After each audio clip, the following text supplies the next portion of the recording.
I'll tell you this story the way it happened to me. And you can decide for yourself if it was pure madness or just one of those times when life hands you the kind of neighbor you wouldn't wish on your worst enemy. So picture this.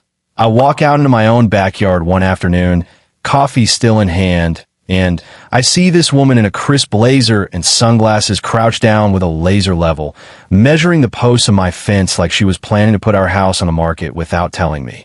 She's snapping photos, jotting things down in this thick binder. And when I ask her what in the world she's doing, she flashes me this smile, the kind you know is fake the moment you see it, and says, "Oh, I'm just doing a routine HOA compliance inspection." Right?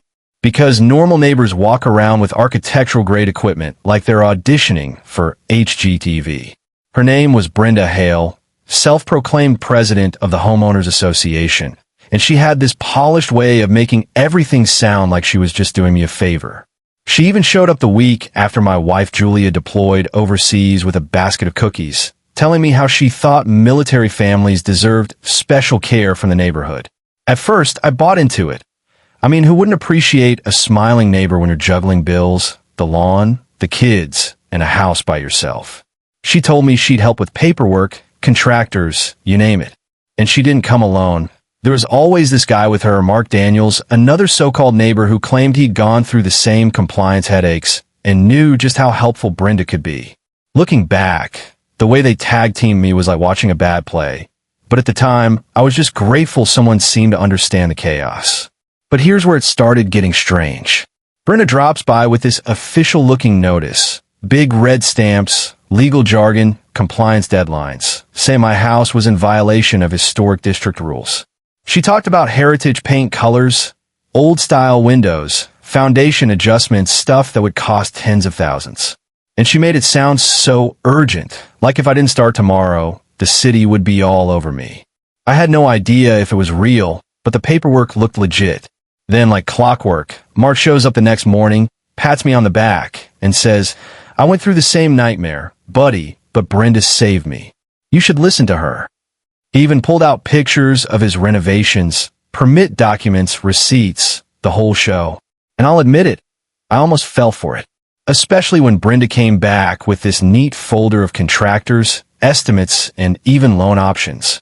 She told me the HOA had a special program just for military families, low-interest loans to help with compliance. The catch was I'd have to sign over a lien on the property. Just standard procedure, she said. Nothing to worry about. She was calm, professional, reassuring, the kind of voice you want to believe when you're tired and missing your spouse and trying to keep your head above water. But then, this is where the curtains started to slip. I accidentally grabbed a misdelivered envelope from Mark's mailbox one morning, and inside were contractor estimates identical to the ones Brenda had handed me. Same handwriting, same prices, even the same fake typos. Just different names on the letterhead. That was the first time I really stopped and thought, wait a second, what the hell is going on here? And then, like fate wanted me to open my eyes, I overheard Brenda on the phone in my backyard one day. She wasn't talking about paint colors or fences. She was talking about target families and vulnerability assessments. She mentioned Julia's deployment like it was some kind of business advantage. The words that stuck with me were phase 2 complete. That's when I knew I wasn't crazy. They weren't helping me. They were playing me. Not long after, I stumbled across some brochures in Mark's garage while helping him move a shelf. Slick, professional stuff from a development company. Guess whose last name was printed across the top? Hale. Brenda's. And in those brochures were charts, graphs, timelines, how to acquire military families' homes during deployments. They weren't neighbors. They were predators. When I finally confronted Mark, his mask slipped. He admitted they'd been running this scam for years. Create violations, trap families in loans, watch them default, then swoop in with foreclosure papers. Military families were easy prey, he said, because deployments stretched them thin. And I swear, the way he said it, like it was just business, made my blood boil. 3 weeks later, Julia came home early. She walked through the door in uniform, all calm, all business, and the moment I told her what was happening, she didn't even look surprised. Turns out she'd suspected something all along. She'd even gotten strange messages from Mark during deployment, acting like he was helping me.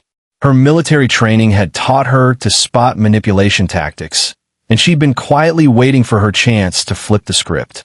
Her plan? Play along. Let Brenda think she had us cornered, while Julia recorded every conversation, every shady offer, every predatory clause in those loan documents. She acted desperate, like she was drowning in bills, asking Brenda for more help. And Brenda, arrogant as ever, fell for it. She laid out her entire strategy, word for word, not knowing Julia had a recorder in her pocket. But Brenda wasn't about to wait around forever. One afternoon, I came home early and found Brenda and Mark inside our house. Yes, inside, spreading foam in the foundation to fake cracks, messing with the wiring, even planting mold in the basement.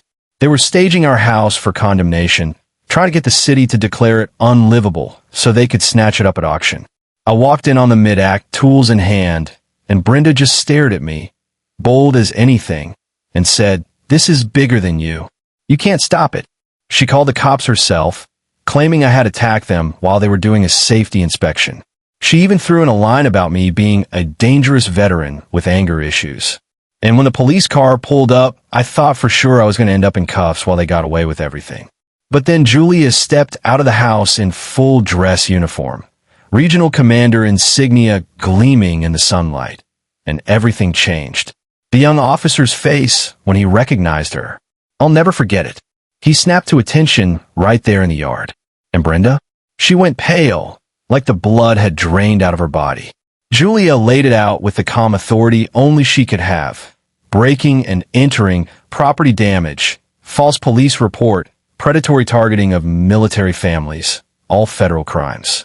She didn't shout, didn't wave her arms. She just spoke, clear and sharp, like she was reading their sentence before the handcuffs even came out. And in that moment, Brenda realized she hadn't been targeting some lonely, stressed-out military spouse. She'd been targeting the regional commander herself. The cops gathered the evidence we'd collected, the fake documents, the stage damage, the recorded confessions. Mark cracked fast, spilling details about dozens of other families they'd pulled this scheme on. Within weeks, the whole operation unraveled. Their company dissolved, assets seized, and the HOA was completely restructured under federal oversight. Now, months later, the neighborhood feels different. People actually talk to each other. Barbecues are about food and laughter, not secret agendas.